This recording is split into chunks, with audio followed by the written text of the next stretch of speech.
Әгі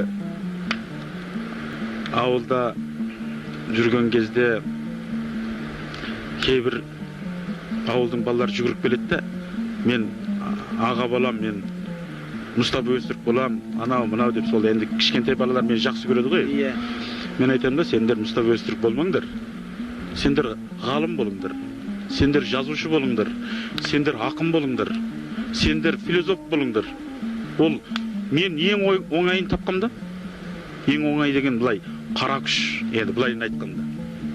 Чемпион болу оңай, бірақ адам болу қиын, оңай емес. Мысалы былайынан қарасақ, бір Брюс Ли, оны енді білмейтін адам жоқ деп ойлаймын. Брюс Лимен біз бірге болдық, бірге таныстық, бірге тренинг жасадық, жаттық, бірге жаттықтық кезінде.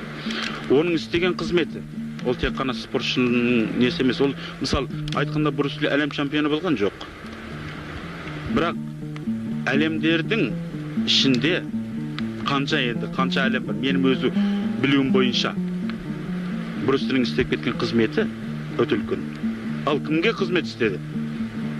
Әлемдегі жастарға емес, әлемдегі келешектегі спортшыларға емес.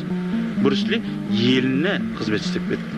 Егер сен еліңе қызмет істей алсаң, егер сен мен елім осындай қызмет істедім дей алсаң, оның ішінде көре алсаң, онда сен азаматсың.